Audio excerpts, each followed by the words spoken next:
She went to the toilet. I don't want to start. So maybe I can ask. A few minutes break. You can ask a question. A few minutes break. Is there a short one? A short one, yeah? Yeah, I think so, because it is in fact a question that I think that Shoshana asked for, but I didn't get the answer. For me, I didn't understand. It is, when you talk about what is the mind, you say clear and knowing. Yes. So this is like, it's always clear and knowing, like inherently existing clear and knowing. No, not inherently existing. Why not? What is the difference? Inherently means it's absolute, independent on something clear and knowing, to be clear and knowing. To be inherently something means it's absolute, not relative. But this is what you say always. In Buddhism, I heard it from so many teachers. Mind, by definition, is clear and knowing. Yes, by definition, this table is changing moment by moment. But that doesn't mean it's inherently changing moment by moment. Because it's dependent on something other than itself. That changed. So the changeability of this table is only labeled on the basis of parts that are not that changeability. Am I making sense? Am I making sense? No, Shoshko? No, I'm not sure.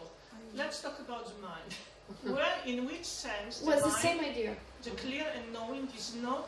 Okay, let me give you another example. Maybe that helps. Okay, we say fire is hot and burning. Okay, fire is hot and burning. So, this is an example. We say the nature of the mind is emptiness. Okay? So, the nature of the mind is emptiness. That is its ultimate nature.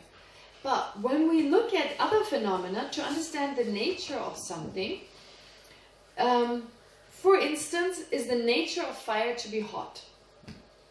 Yes.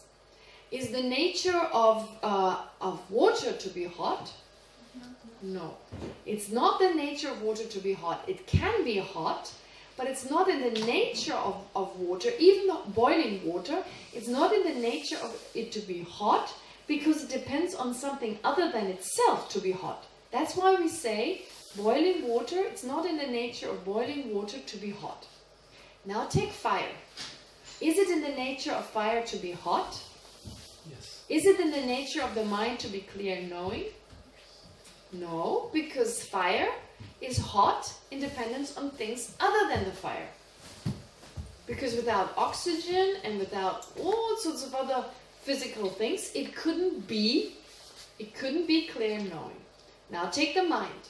Is the mind clear and knowing in and of itself? No. It's clear and knowing in dependence on an object. Without an object, the mind could not be clear and knowing.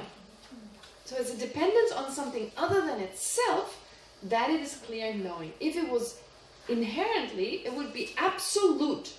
Its clear and knowingness would be absolute. It would be independent on anything to be clear and knowing. But it's dependent on things other than itself. You mean the other than itself? You mean an object that the mind is perceiving, or perceives, or yeah, whatever? Because we say it's clear and knowing in relation to an object. It's clear because an object appears.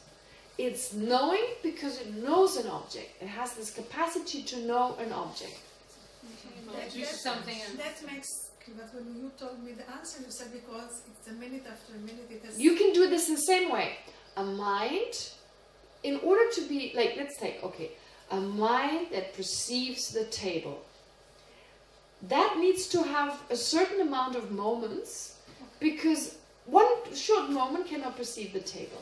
So it is a mind perceiving a table because it is in dependence on all the sub-moments. None of the sub-moments in and of themselves perceives the table, but in the combination, all of them, it perceives the table. So I just gave you something else that it depends on, which is a little harder to understand. Right? Does that make sense?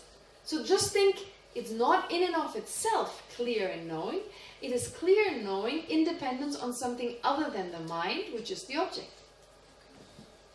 Okay? So it depends on... Wait a minute. So it follows that there is no mind if there is no object. Very true.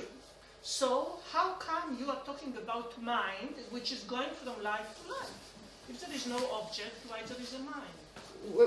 you are the one who's saying the mind that goes from life to life doesn't have an object. I didn't say that. Of course it has an object. Which object does it have? Clarity. It Clarity? depends. You just said that the clarity depends on an object. But you perceive clarity. That's why it's the clear light mind. There's just this light that appears. Or they say sometimes nothingness. Just taking to mind a blankness, a nothingness. That's still an object. Perceiving nothingness. It's an object.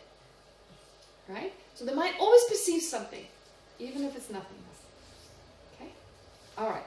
Now someone else went to the bottom. Is it also reasonable to say that if I look for something in clarity or knowing, Yeah. I will not find anything? Yes. Yes. Even that clarity in and of itself. What is that clarity? Look for the clarity. The moment you look deeper, you won't find anything. But it's just harder to determine parts that are other than itself. Okay? But mind always has an object. So if you're a meditator and you go from one life to the next, your object will be emptiness.